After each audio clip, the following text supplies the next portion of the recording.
O Senhor dos Anéis, Parte 1, A Irmandade do Anel. CD 3. A Sombra do Passado.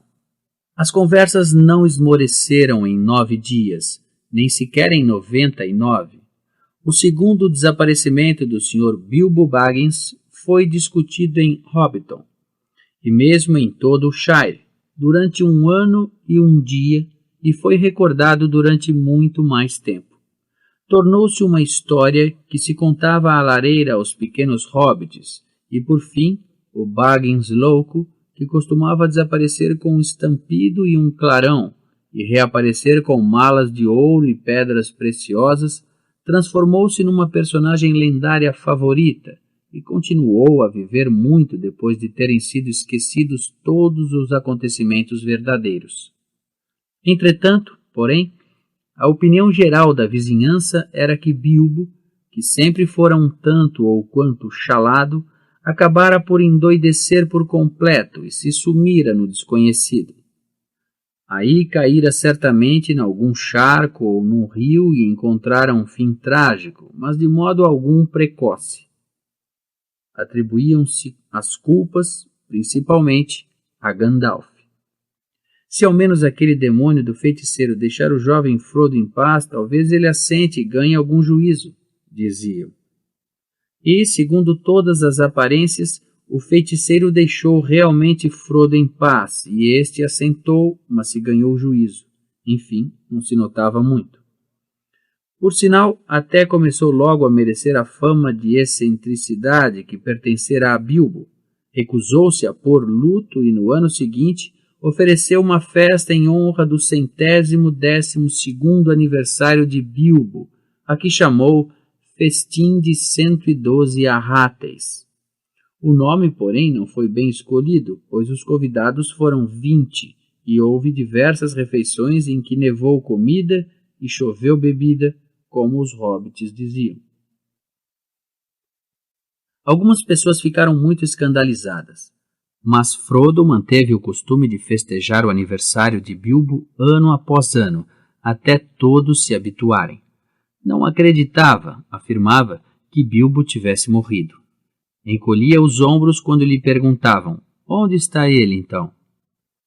Vivia sozinho como Bilbo vivera, mas tinha muitos amigos, especialmente entre os hobbits mais novos, na sua maioria descendentes do velho Tuque, que em crianças tinham sido amigos de Bilbo e visitas frequentes do fundo do saco. Folco Bofin e Fredegar Bolger eram 2 deles, embora os seus amigos mais íntimos fossem Peregrino Tuque, Hugo Pippin e Merry Brand Buck. O seu verdadeiro nome era Meriadoc, mas as pessoas raramente se lembravam disso. Frodo calcorreava o Shire com eles, mas as mais das vezes vagueava sozinho, e com grande espanto da gente sensata era visto de quando em quando muito longe de casa, a caminhar nos montes e nas florestas à luz das estrelas. Merry e Pippin desconfiavam de que, por vezes, visitava os elfos, como Bilbo fizera. Com o correr do tempo, as pessoas começaram a reparar que Frodo também evidenciava sinais de estar bem conservado. Exteriormente mantinha a aparência de um robusto e enérgico hobbit acabado de chegar à idade adulta. Há pessoas que têm a sorte toda, comentavam, mas foi só quando Frodo se abeirou da idade, geralmente mais sóbria dos 50 anos, que começaram a achar o fato estranho. Quando a Frodo, depois do primeiro abalo, achou de ser senhor de si mesmo e o Sr. Baggins do fundo do saco era muito agradável, durante alguns anos sentiu-se muito feliz e pouco se preocupou com o futuro. Mas, quase sem que se apercebesse, o desgosto de não ter ido com o Bilbo crescia firmemente nele. Às vezes, sobretudo no outono, dava consigo a pensar nas terras selvagens e nos seus sonhos apareciam visões estranhas de montanhas que nunca vira. Começou a dizer de si para consigo: talvez eu próprio atravesse o rio um dia. Ao que a outra metade do seu cérebro respondia sempre: ainda não. As coisas foram correndo assim até a década dos 40 anos chegar ao fim e se aproximar o seu 50º aniversário. 50 anos era uma idade que lhe parecia de certo modo significativa ou ominosa. Pelo menos fora nessa idade que a aventura se atravessara repentinamente no caminho de Bilbo. Frodo começou a sentir-se inquieto e a achar os velhos caminhos demasiado batidos. Consultava mapas e ficava a pensar no que existiria para lá dos seus limites. Os mapas feitos no Shire apresentavam especialmente espaços brancos para além das fronteiras. Adquiriu o hábito de se afastar cada vez para mais longe e cada vez com maior frequência sozinho. Merry e os seus outros amigos observavam-no ansiosos. Viram-no muitas vezes caminhar e conversar com os estranhos viandantes que por essa época começaram a aparecer no Shire. Corriam boatos de que aconteciam coisas estranhas no mundo exterior.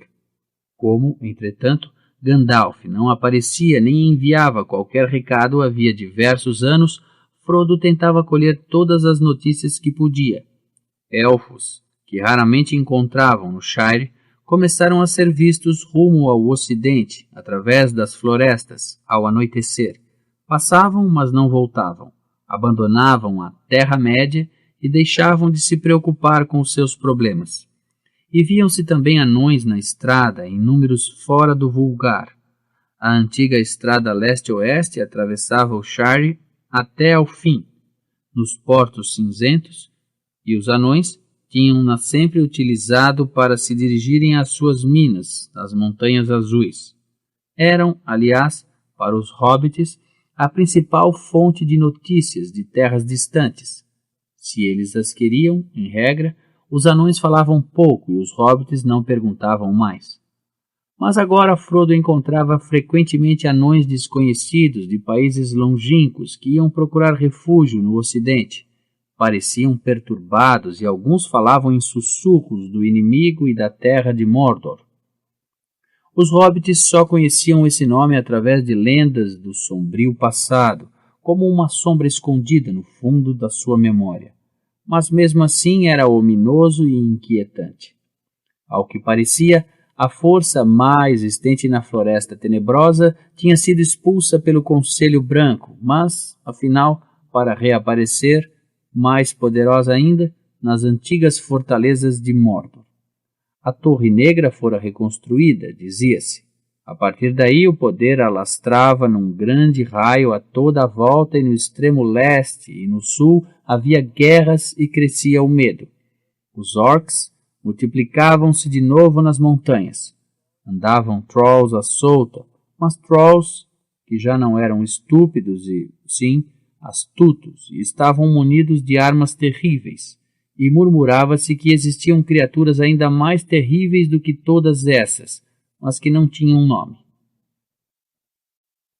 Claro que pouco de tudo isto chegava aos ouvidos dos hobbits comuns, mas até os mais surdos e mais amigos de ficar em casa começavam a ouvir estranhas histórias, e aqueles cujos negócios os levavam até as fronteiras viam estranhas coisas. A conversa que, certa noite de primavera do 50º ano de Frodo, se travava no Dragão Verde, em À Beira d'Água, provava que até no aconchegado coração do Shire já corriam boatos, embora, na sua maioria, os hobbits ainda se rissem deles. Sam Gamgee estava sentado a um canto junto da lareira e defronte dele encontrava-se Ted Amarelento, o filho do moleiro. Diversos outros hobbits rústicos escutavam a sua conversa. Ouvem-se estranhas coisas hoje em dia, verdade seja, disse Sam. Pois ouvem quando se dá ouvidos, admitiu Ted. Mas se quiser ouvir contos de lareira e histórias infantis, posso ouvi-los em casa. Claro que podes, e eu até acho que em algumas delas há mais verdade do que imaginamos, concordou Sam.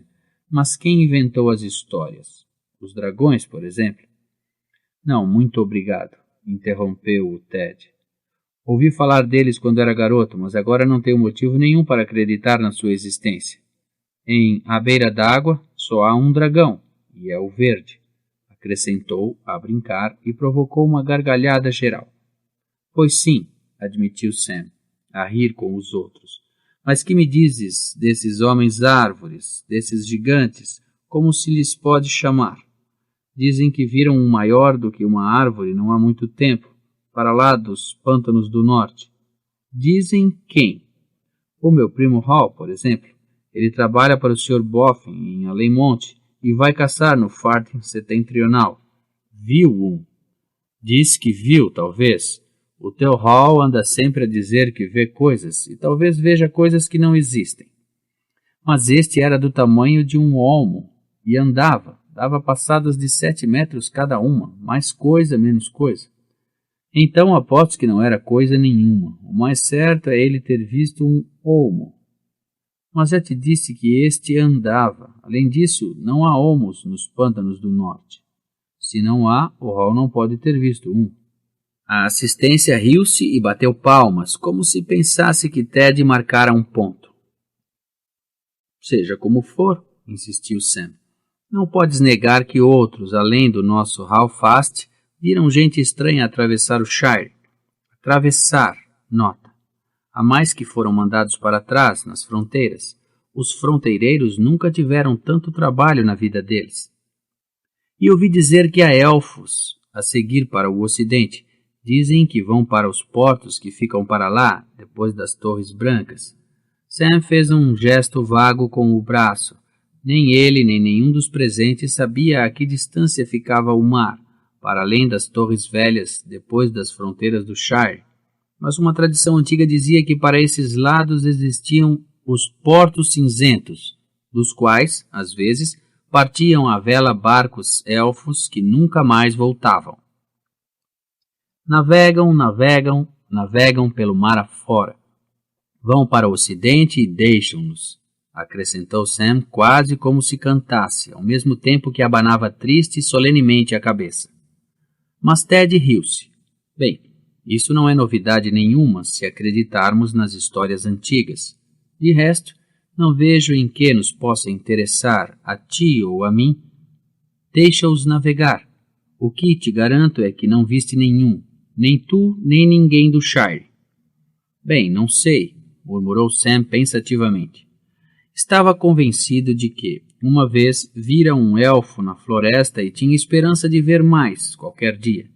De todas as lendas de que ouvira falar na infância, o que sempre impressionara mais profundamente tinham sido os fragmentos de contos e histórias meio esquecidas a respeito dos elfos, que os hobbits sabiam. Há algumas pessoas, até mesmo nestas bandas, que conhecem o povo belo e têm notícias deles, afirmou.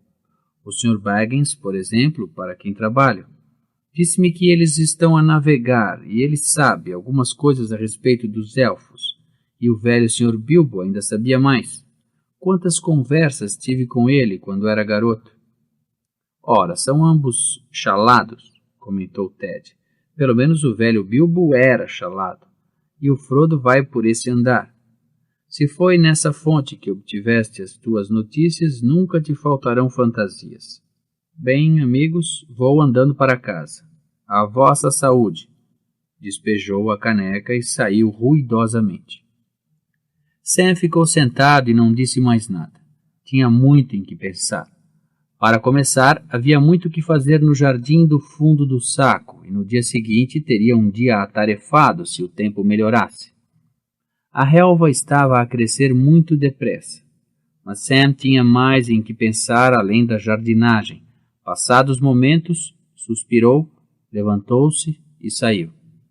Estavam em princípios de abril e o céu clareava, depois de forte chuva. O sol pusera-se e o crepúsculo frio e pálido dissolvia-se serenamente na noite. Atravessou Hobbiton e subiu o monte a caminho de casa, à luz das primeiras estrelas, a assoviar, suave e melancolicamente. Foi precisamente nessa altura que Gandalf reapareceu, depois da sua longa ausência. Depois da festa, estivera ausente 3 anos, findos os quais fizera a Frodo uma breve visita, olhara o bem e partira de novo.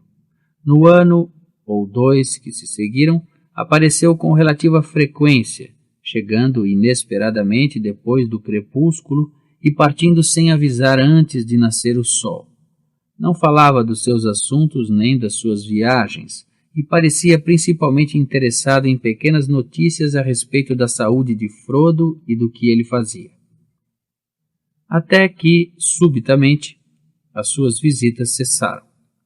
Havia mais de 9 anos que Frodo o não via nem tinha notícias dele, e começara já a pensar que o feiticeiro nunca mais voltaria e perdera todo o interesse pelos hobbits. Mas nesse anoitecer, quando Sam caminhava para casa e o crepúsculo se dissolvia, ouviu-se a outrora familiar pancada na janela do escritório. Frodo recebeu seu velho amigo com surpresa e grande contentamento. Fitaram-se bem um ao outro. "Tudo bem, não é verdade?" perguntou Gandalf.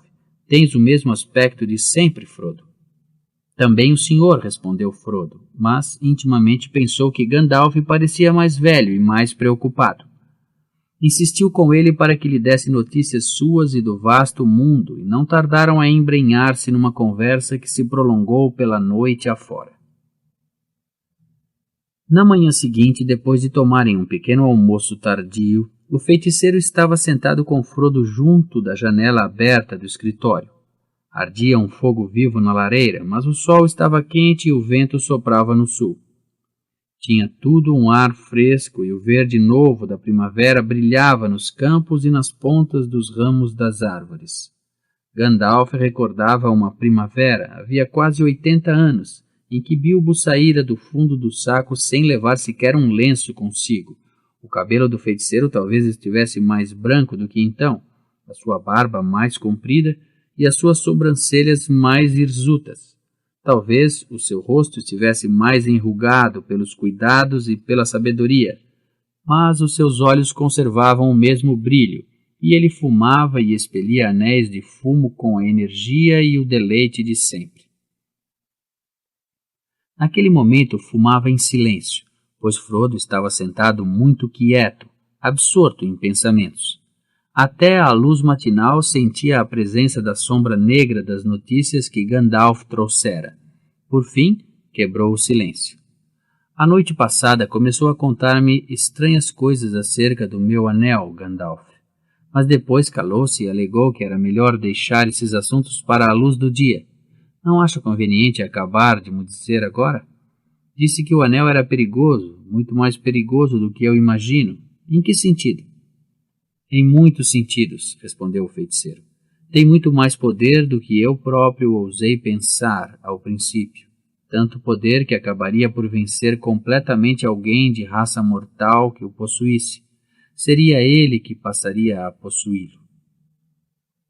Em Eregion, há muito tempo, fizeram-se anéis élficos, anéis mágicos, como vocês lhes chamam, e que eram, claro, de vários tipos, uns mais potentes e outros menos. Os anéis menos potentes foram apenas meras experiências, até a arte de os fazer se desenvolver por completo, e os ferreiros élficos consideravam-nos meras bagatelas. No entanto, na minha opinião, eram perigosos para os mortais. Mas os grandes anéis, os anéis do poder, quanto a esses não havia dúvida, eram mesmo perigosos.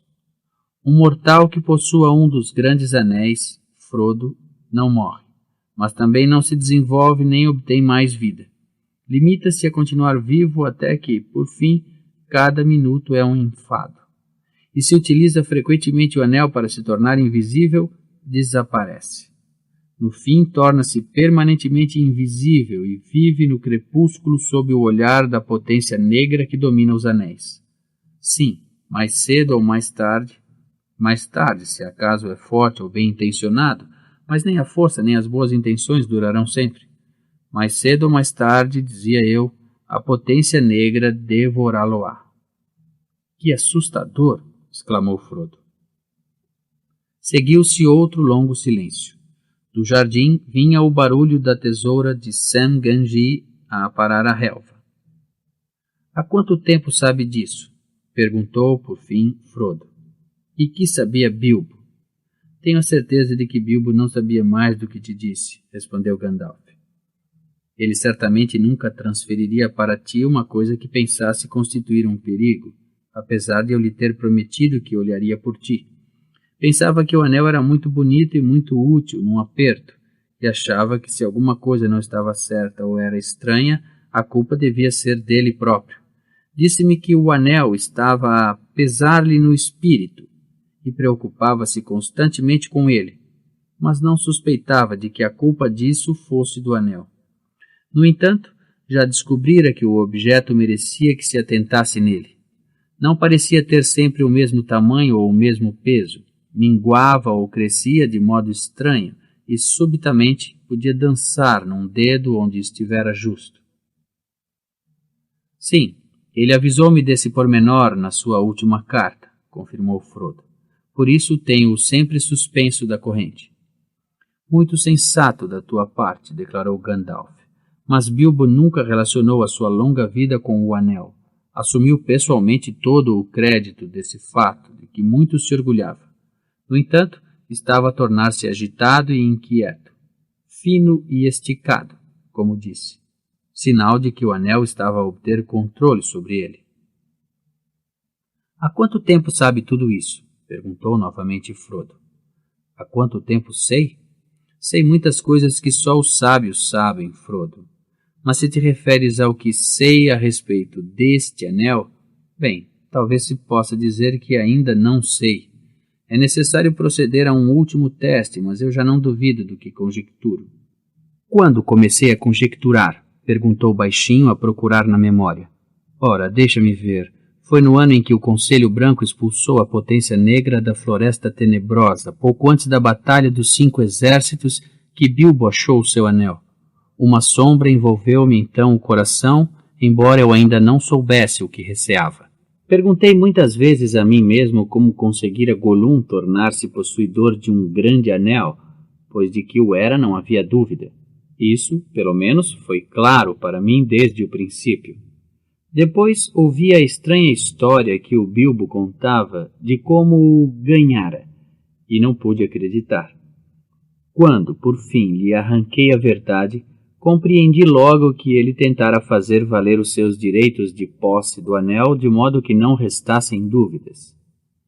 De maneira muito semelhante à de Gollum, ao aludir ao seu presente de aniversário. As mentiras eram tão parecidas que não me tranquilizaram nada.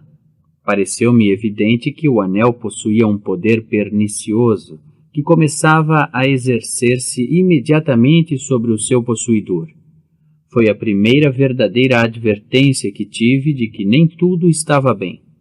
Disse muitas vezes ao Bilbo que o melhor era não usar tais anéis, mas ele não gostava e não tardava a zangar-se.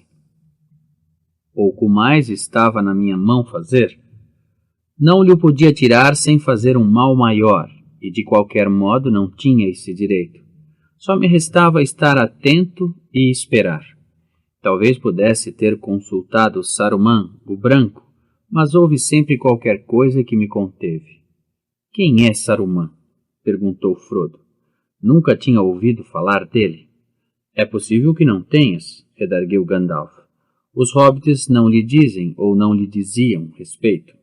No entanto, ele é grande entre os sábios, é o chefe da minha ordem e o presidente do conselho.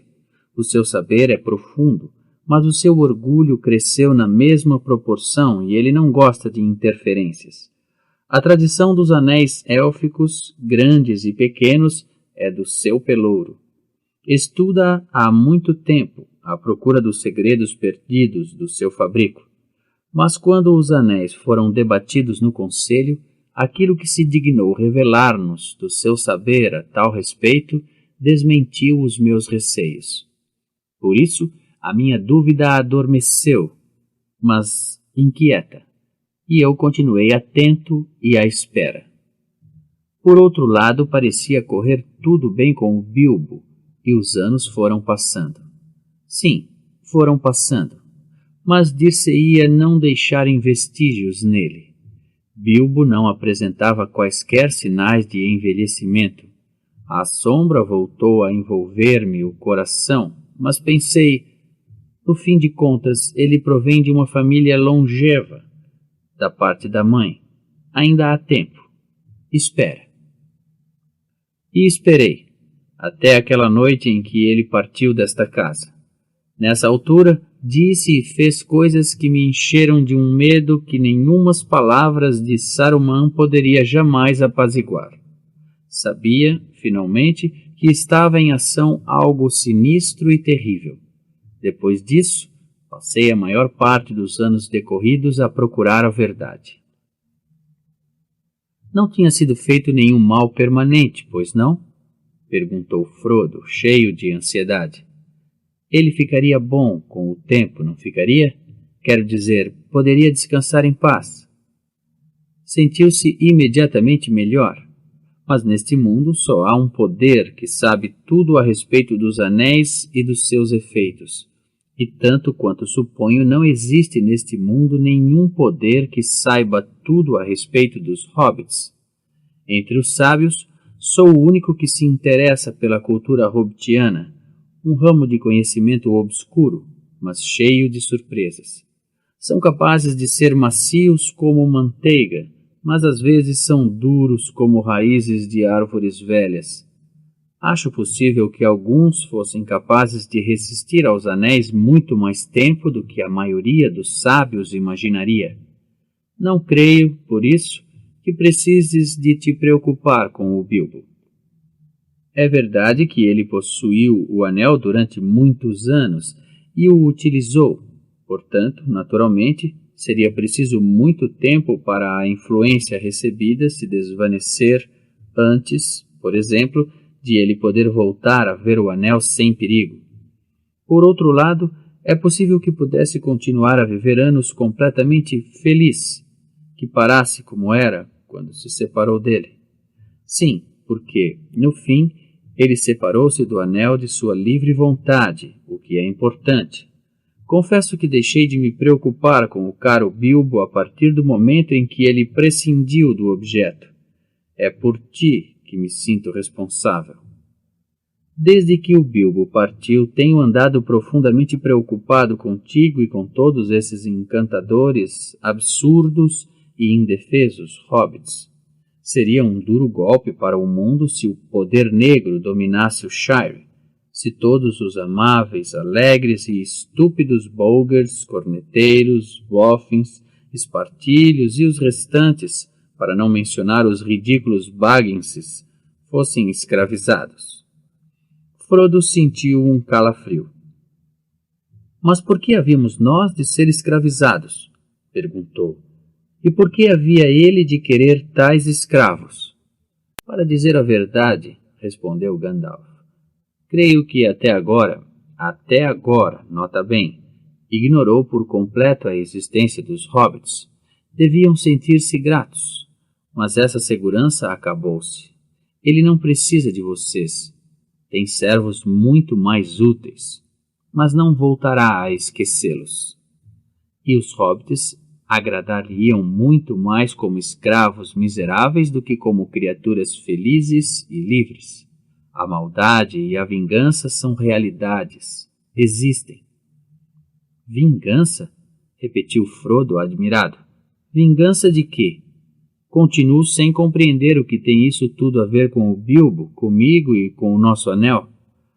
Tem tudo a ver com vocês, afirmou Gandalf. Ainda ignoras qual é o verdadeiro perigo, mas acabarás por conhecê-lo. Eu próprio não estava certo a esse respeito quando aqui estive da última vez, mas agora chegou a altura de falar. Empresta-me o anel um momento. Frodo tirou-o da algibeira dos calções, onde estava preso a uma corrente que lhe pendia do cinto. Soltou-o e estendeu-o devagar ao feiticeiro. O anel pareceu de súbito muito pesado, como se ele ou Frodo sentissem relutância em permitir que Gandalf lhe tocasse. Gandalf ergueu-o no ar. Pareia feito de ouro puro e sólido. Vês algumas marcas nele? Perguntou. Não tem nenhumas, respondeu Frodo. É perfeitamente liso e nunca apresenta qualquer risco ou sinal de uso. Pois bem, então olha. Para espanto e angústia de Frodo, o feiticeiro atirou-o repentinamente para um canto ígneo do lume. Frodo soltou um grito e estendeu a mão para Atenaz, mas Gandalf deteve-o. Espera, ordenou em voz autoritária, e lançou-lhe um olhar rápido sob as sobrancelhas hirsutas. Aparentemente, não se operou nenhuma mudança no anel. Decorrido um bocado, Gandalf levantou-se, fechou as persianas da janela e correu as cortinas. A sala ficou escura e silenciosa, embora o ruído da tesoura de Sam, agora mais próximo da janela, ainda se ouvisse, abafado, no jardim. O feiticeiro ficou um momento parado, a olhar para o lume. Depois inclinou-se, tirou o anel do brasido com Atenaz e pegou-lhe logo. Frodo soltou uma exclamação ansiosa. Está completamente frio, tranquilizou-o Gandalf. Pega-lhe. Frodo recebeu-o na trêmula palma da mão. Parecia mais grosso e pesado do que nunca. Levanta-o e olha-o de perto, ordenou-lhe Gandalf. Frodo obedeceu e viu que linhas finíssimas corriam ao longo do anel, tanto na parte interna como na externa. Linhas de fogo que pareciam formar letras de uma caligrafia leve e harmoniosa. As letras brilhavam penetrantemente, mas ao mesmo tempo pareciam distantes, como se estivessem a luzir a grande profundidade. Não consigo ler as letras de fogo, disse Frodo em voz trêmula. Pois não, mas eu consigo. As letras são élficas, de um estilo antigo, mas a língua é a de Mordor, que não pronunciarei aqui. No idioma comum, diz aproximadamente o seguinte: um anel para todos dominar, um anel para os encontrar, um anel para a todos prender e nas trevas reter. São apenas 2 versos de uma estrofe da velha tradição Elven. 3 anéis para os reis elfos debaixo do céu, 7 para os senhores dos anões nos seus palácios de pedra, 9 para os homens mortais condenados a morrer, 1 para o Senhor das Trevas no seu negro trono, na terra de Mordor onde moram as sombras, um anel para todos dominar, um anel para os encontrar, um anel para todos prender e nas trevas os reter, na terra de Mordor onde moram as sombras.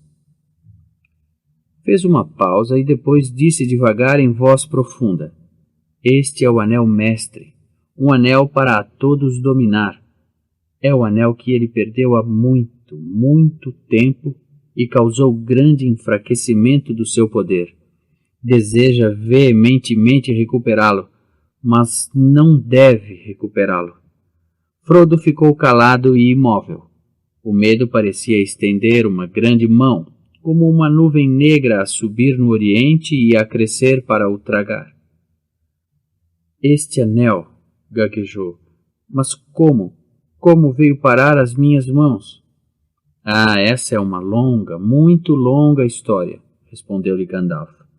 O seu início remonta aos anos negros, de que já só se lembram os mestres historiadores.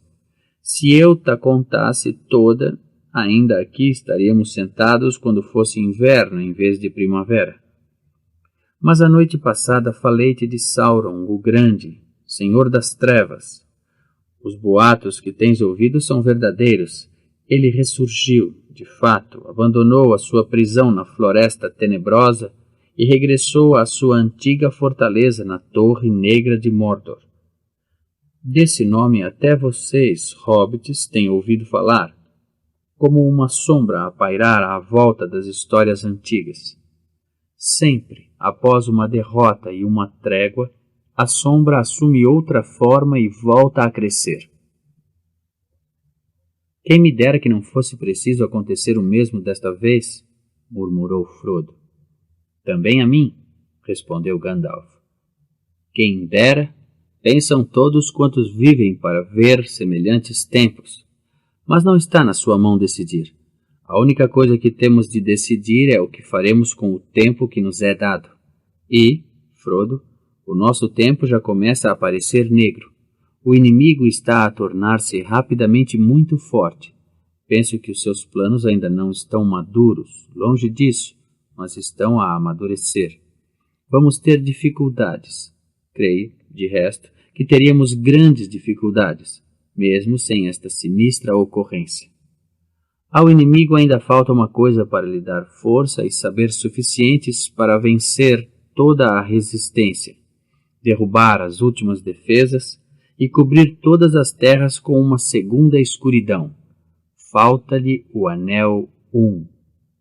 Aos 3, os mais belos de todos, os senhores dos elfos esconderam-nos dele e a sua mão nunca lhes tocou nem os maculou. Os senhores dos anões possuíram 7, mas ele recuperou 3, e os dragões encarregaram-se dos outros. Os 9, deu-os aos homens mortais, orgulhosos e grandes, e com isso os seduziu. Há muito tempo que caíram sob o domínio do e se tornaram espectros do Anel, sombras dominadas pela grande sombra, os seus mais terríveis servidores. Há muito tempo, há muitos anos que os 9 desapareceram, mas, quem sabe, à medida que a sombra volta a crescer, é possível que também eles reapareçam. Mas, chega. Não falemos de tais coisas, nem mesmo a luz matinal do Shire. A situação agora é a seguinte. Aos 9, chamou-os a si. Aos 7 também, ou então foram destruídos.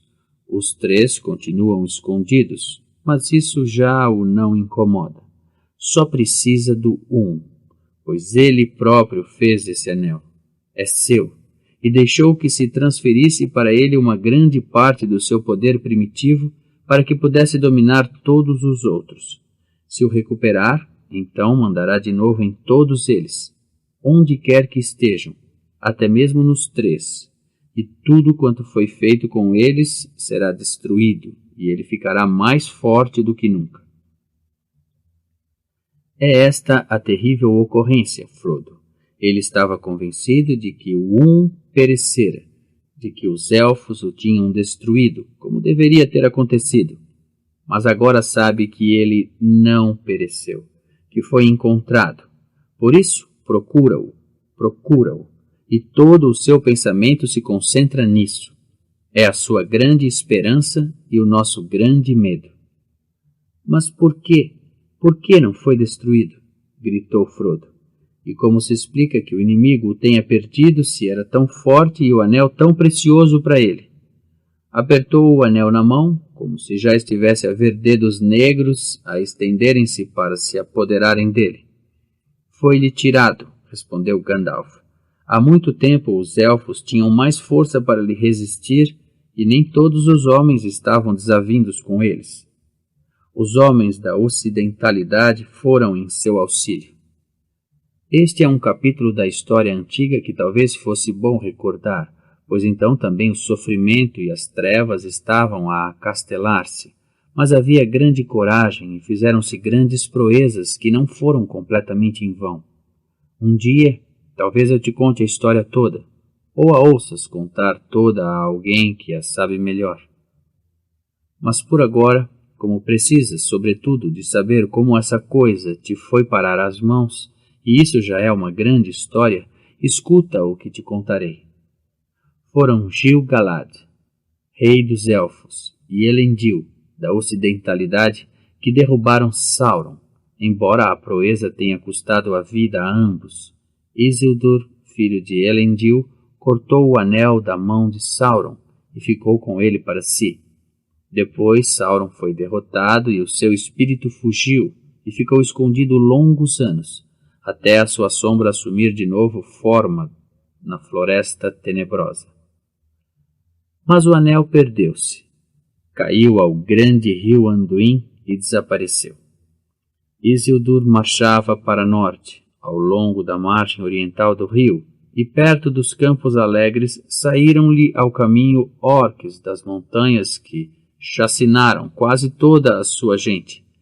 Ele atirou-se à água, mas o anel escorregou-lhe do dedo enquanto nadava, e os orcs viram-no e mataram-no com setas. Gandalf fez uma pausa. Foi aí, dos charcos negros existentes nos Campos Alegres, que o anel saiu do conhecimento e da lenda. Até mesmo a história que contei só de poucos é conhecida, e o conselho dos sábios nada mais conseguiu descobrir. Mas eu, finalmente, posso continuá-la, creio. Muito depois disso, mas mesmo assim há muito, muito tempo, vivia nas margens do grande rio, na orla da terra erma, um pequeno povo, destro de mãos e silencioso de pés. Suponho que pertenciam ao tipo dos hobbits e eram aparentados com os pais dos Stores, pois amavam o rio, nadavam frequentemente nele e faziam pequenos barcos de juncos.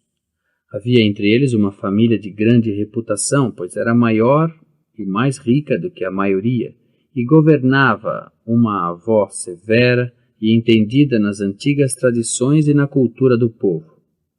O indivíduo mais curioso e com o espírito mais ávido de saber dessa família chamava-se Sméagol.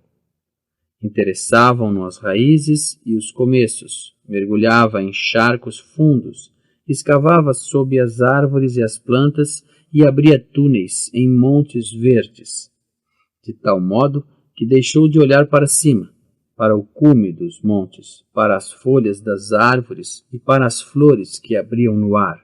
A sua cabeça e os seus olhos andavam sempre virados para baixo. Tinha um amigo parecido com ele chamado Déagol, de olhar mais vivo, mas menos inteligente e forte. Uma vez meteram-se num barco e desceram os Campos Alegres, onde havia grandes extensões de íris e juncos em flor. Quando chegaram, Sméagol saiu do barco e foi farejar nas imediações da margem, mas Déagol deixou-se ficar sentado no barco, a pescar.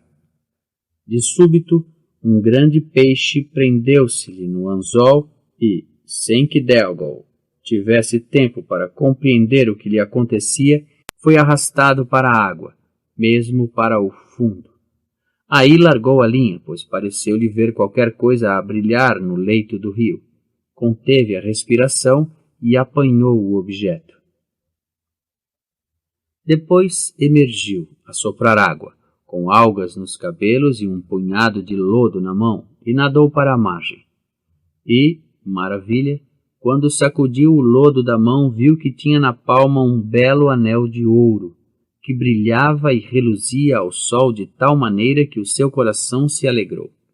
Mas Sméagol estivera a observá-lo, escondido atrás de uma árvore, e enquanto Déagol admirava, encantado, o anel, ele aproximou-se-lhe pela retaguarda, devagarinho.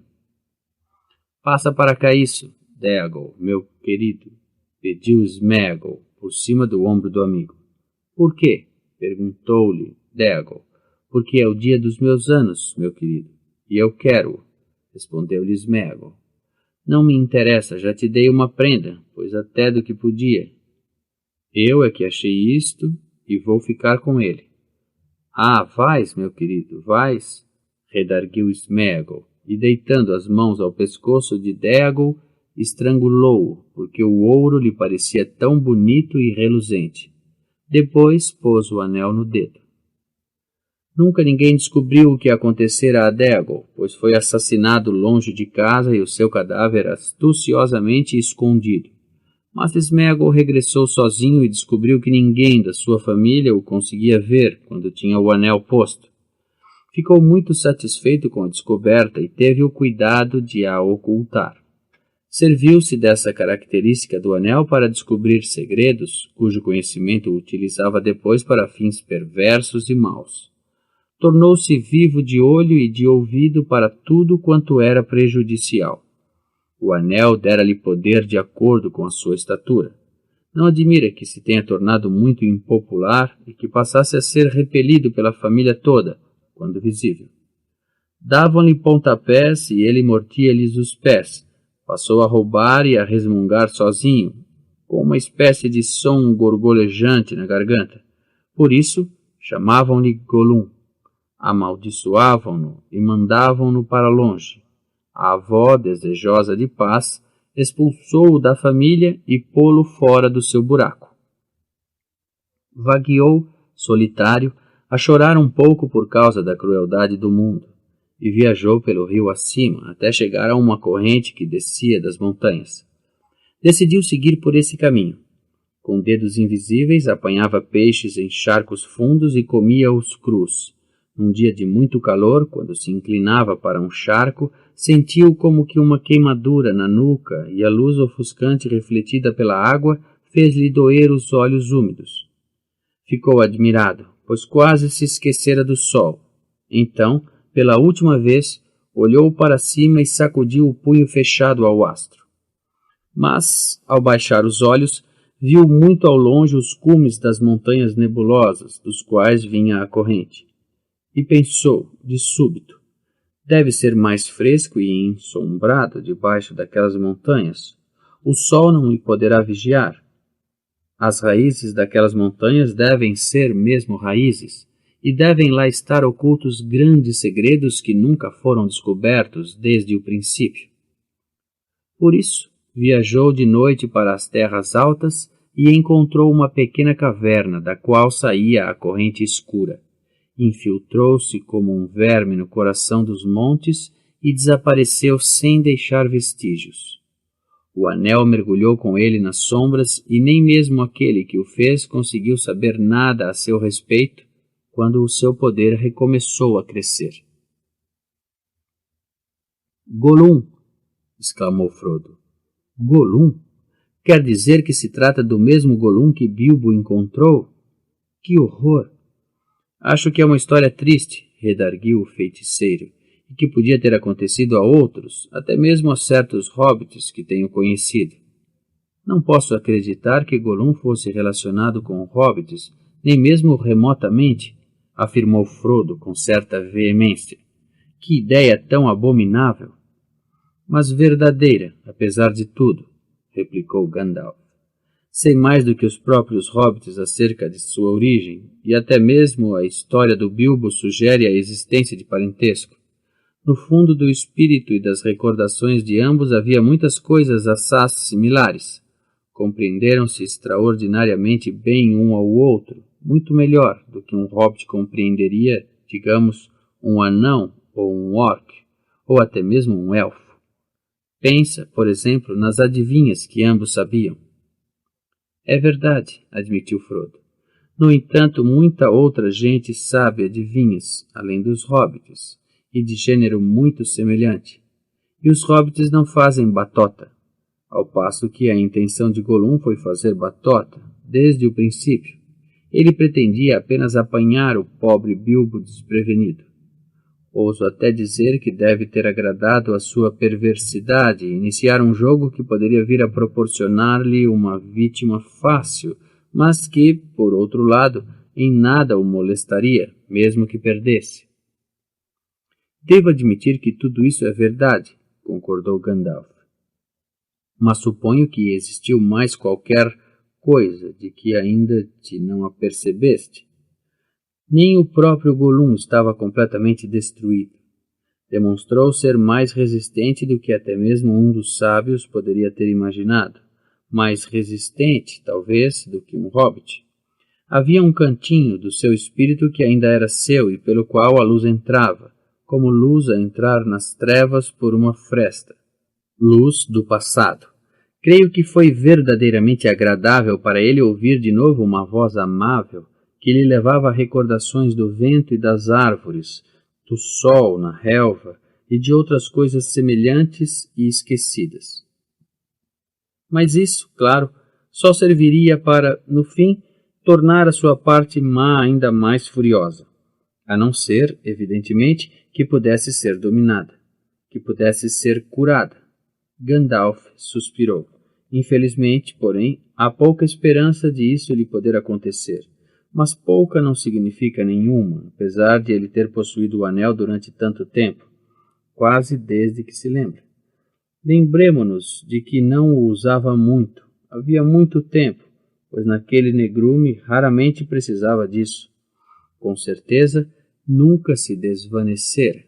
Continuava rijo, contudo, aquela coisa devorava-lhe o espírito, claro, e o tormento tornara-se quase insuportável. Afinal, Todos os grandes segredos existentes debaixo das montanhas tinham se revelado apenas noite vazia. Não havia mais nada para descobrir, mais nada que valesse a pena fazer. Só lhe restavam a repugnante comida que devorava furtivamente e as recordações ressentidas. Era um desgraçado. Detestava a escuridão, mas ainda detestava mais a luz. Odiava tudo, e o anel mais do que qualquer outra coisa. Que quer dizer? Perguntou Frodo. O anel era, com certeza, uma coisa preciosa para ele. A única que lhe interessava, não acha? Se o odiava assim, por que não se livrara dele ou não partia e o abandonava? Já devias ter começado a compreender, Frodo, depois de tudo quanto ouviste. Ele odiava-o e amava-o, do mesmo modo que se odiava e amava a si próprio. Quanto a livrar-se dele, não podia. Não lhe restava qualquer livre vontade na matéria. Um anel de poder olha por si mesmo, Frodo. Pode escorregar e cair traiçoeiramente ele próprio, mas o seu portador nunca o abandona. Quando muito, encara a ideia de o transferir para o cuidado de qualquer outra pessoa, mas mesmo isso só acontece numa fase inicial, quando o anel começa a impor-se. Tanto quanto eu saiba, em toda a história dos seus portadores, o Bilbo foi o único a ir além de encarar a ideia de o abandonar, o único que o abandonou, de fato. Mas precisou de todo o meu auxílio para o conseguir, e mesmo assim nunca se teria limitado a deixá-lo pura e simplesmente, ou a deitá-lo fora. Era o próprio anel que decidiu, Frodo, e não Gollum. Foi o anel que o deixou. Mesmo a tempo de Bilbo o encontrar? Perguntou Frodo. Um orc não teria sido mais adequado? Não é caso para brincadeira, admoestou Gandalf. E muito menos da tua parte. Foi o acontecimento mais estranho de toda a história do Anel até agora. A chegada de Bilbo, precisamente naquela ocasião, e o acaso de lhe ter posto a mão em cima, às cegas, nas trevas. Houve mais do que uma força em ação, Frodo. O anel tentava regressar às mãos do seu dono, escorregara da mão de Isildur e atraiçoara-o. Depois, quando surgira uma oportunidade, fora achado pelo pobre Déagol, que foi assassinado. Finalmente passara a pertencer a Gollum e devorara-o, a bem dizer. Gollum já lhe não servia para nada, era demasiado pequeno e mesquinho. E, enquanto o anel permanecesse na sua posse, ele nunca voltaria a sair do seu charco escuro. Por isso, agora que o seu dono despertou mais uma vez e está a irradiar o seu negro pensamento da floresta tenebrosa, abandonou Gollum, mas foi achado pela pessoa menos indicada que seria possível imaginar, Bilbo, do Shire. Atrás de tudo, havia, pois, mais qualquer coisa em ação, algo que ultrapassava quaisquer desígnios do fabricante do anel. A maneira mais simples que encontro para explicar o sucedido é a seguinte. Bilbo estava destinado a encontrar o anel, mas não pelo fabricante deste. Sendo assim, tu também estavas destinado a tê-lo. Olha que pode ser um pensamento encorajador. Mas não é, afirmou Frodo. Não é, e eu não estou certo de compreender o que quer dizer, Gandalf. Como soube tudo quanto me contou acerca do anel e acerca de Gollum? Sabe realmente tudo isso ou continua a conjecturar? Gandalf olhou para Frodo e os seus olhos cintilaram. Já sabia muito e aprendi muito, respondeu, mas não te vou relatar tudo quanto fiz. A história de Elendil, de Isildur e do Anel é conhecida de todos os sábios. As palavras reveladas pelo fogo no teu anel provaram, só por si, que é o Anel independentemente de qualquer outra evidência. Quando descobriu isso? Interrompeu Frodo.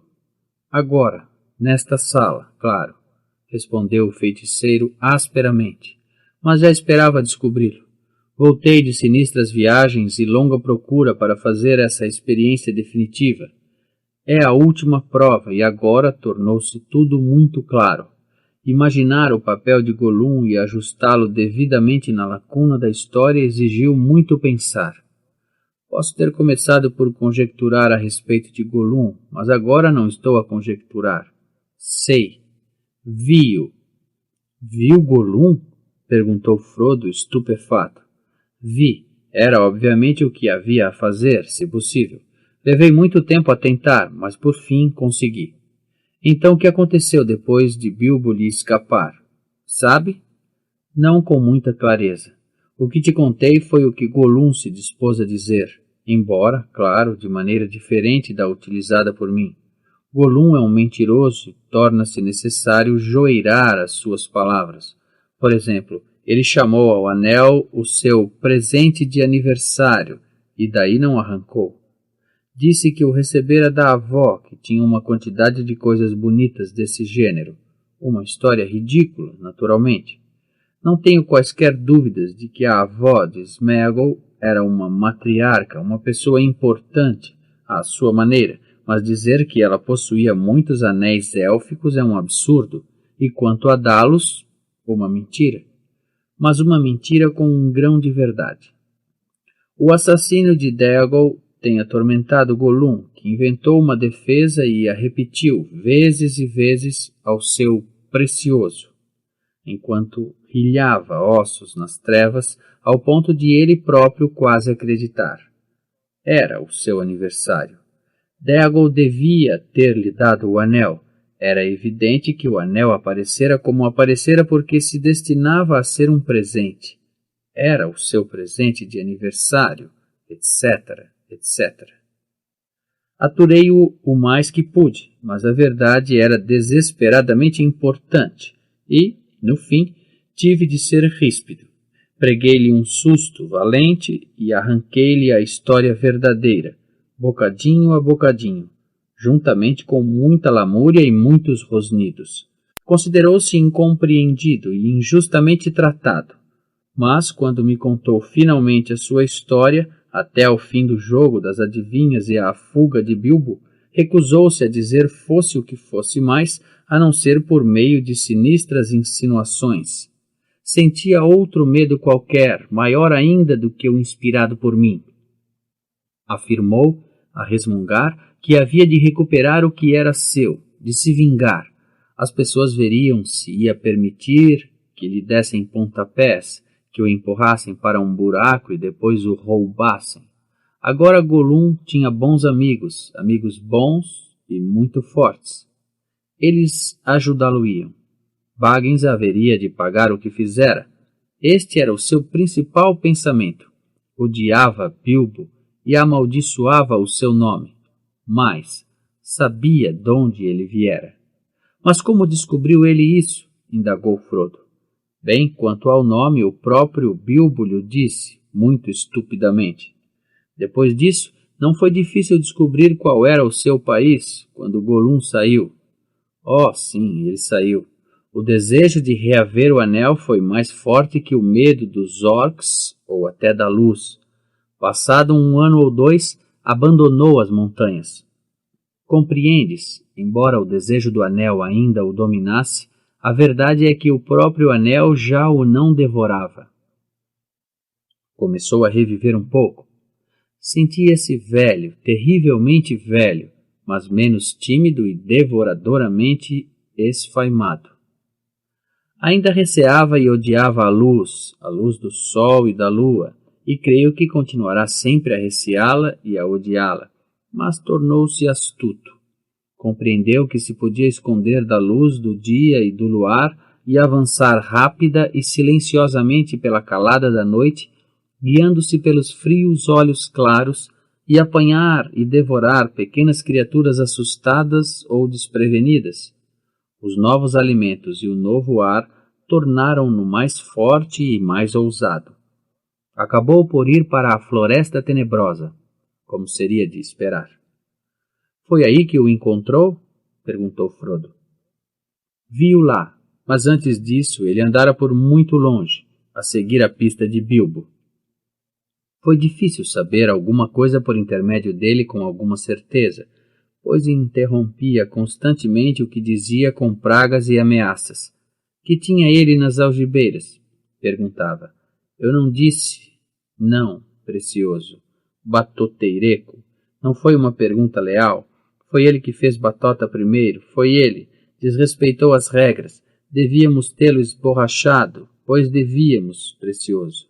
Esborracharemos, precioso.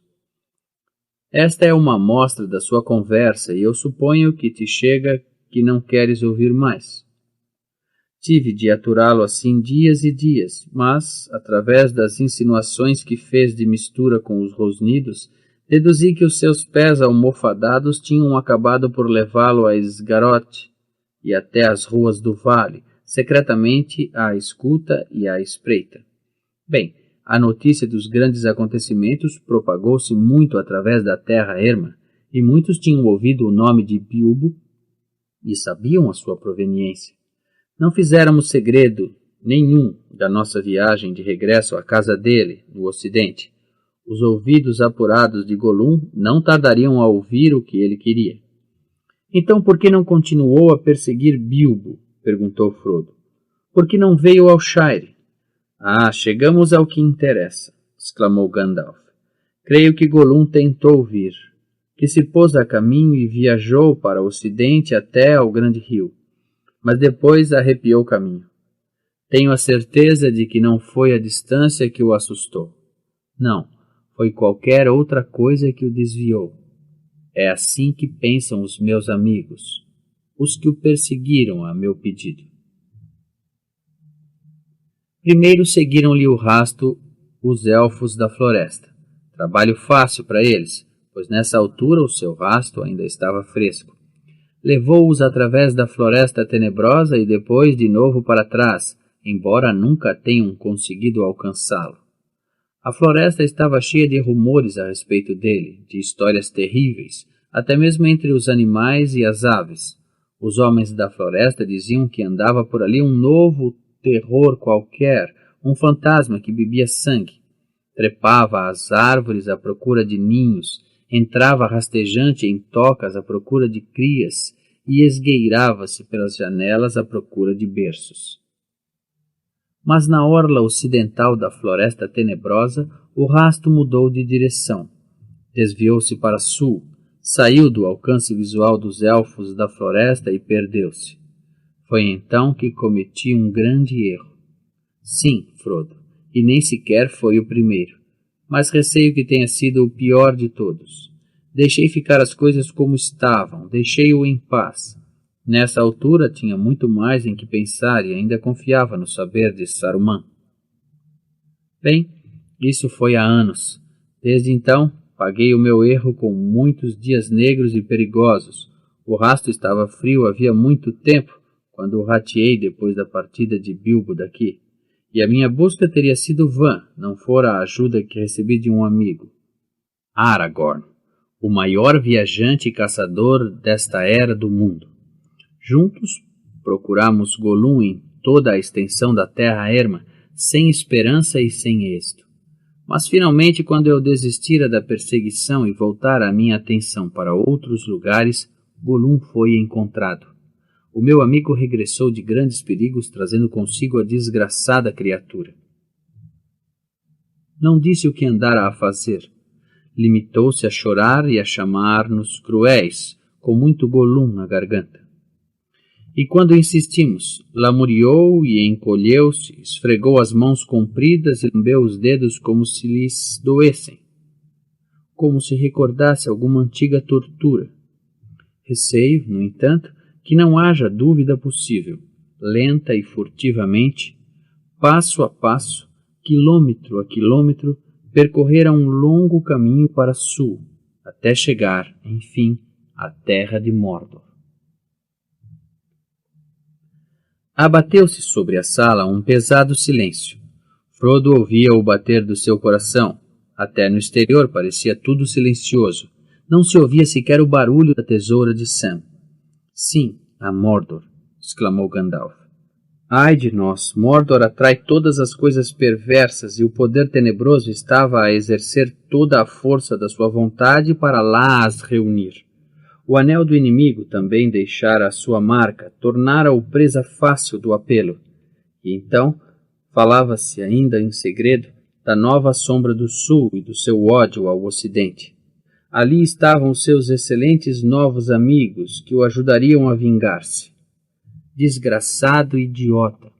Naquela terra aprenderia muito, aprenderia demasiado, o que não seria nada bom para o seu bem-estar. Mais cedo ou mais tarde, quando espreitasse ou escutasse nas fronteiras, seria apanhado e levado para interrogatório.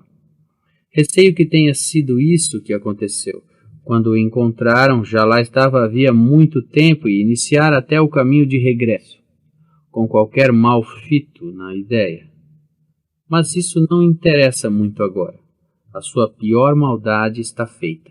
Sim, infelizmente, por intermédio dele, o inimigo ficou a saber que o foi reencontrado. Sabe onde Isildur caiu, sabe onde Gollum encontrou seu anel, sabe que se trata de um grande anel, pois deu longa vida. Sabe que não é um dos 3, pois esses nunca foram perdidos e não toleram nenhum mal. Sabe que não é nenhum dos 7, nem dos 9, pois a sorte desses é conhecida. Sabe, pois, que é o E suponho, ouviu finalmente falar de hobbits e do Shire. É possível que ande neste momento a tentar localizar o Shire, se o não localizou já. Na verdade, Frodo, receio que até já pense que o apelido de Baggins, que durante tanto tempo passou despercebido, se tornou importante. Mas isso é terrível, exclamou Frodo. É muito pior do que o pior que eu tinha imaginado, baseado nas suas insinuações e advertências. O Gandalf, melhor dos amigos, que hei de fazer? Sim, pois agora tenho realmente medo. Que hei de fazer? Que pena o Bilbo não ter apunhalado a vil criatura quando teve ensejo disso. Pena? Foi precisamente a pena que lhe deteve a mão. Pena e compaixão. Não ferir sem necessidade. E foi bem recompensado, Frodo. Podes ter a certeza de que o mal o marcou tão pouco, e de que acabou por se libertar, porque iniciou desse modo a sua posse do anel, com compaixão. Desculpe, murmurou Frodo, mas a verdade é que estou assustado e não sinto pena nenhuma de Gollum. Nunca o viste? Não, nem quero ver, afirmou Frodo. Não o compreendo. Pretende dizer que o senhor e os elfos o deixaram continuar a viver depois de todos esses horríveis atos? Agora, pelo menos, é tão mau como um orc e igualmente um inimigo. Merece a morte. Merece a morte. Acho que sim. Muitos dos que vivem merecem a morte. E alguns dos que morrem merecem a vida. Podes dar-lhe? Então não te mostres tão empenhado em distribuir a morte como julgamento, pois nem os mais sábios conseguem ver todos os fins. Não tenho muita esperança de que Gollum possa ser curado antes de morrer, mas, no entanto, essa possibilidade existe. E ele está ligado ao destino do anel. O coração diz-me que ainda tem de representar um papel qualquer, para bem ou para mal, antes do fim. E quando isso acontecer, a compaixão de Bilbo poderá influenciar o destino de muitos, e em especial o teu. De qualquer modo, não o matamos.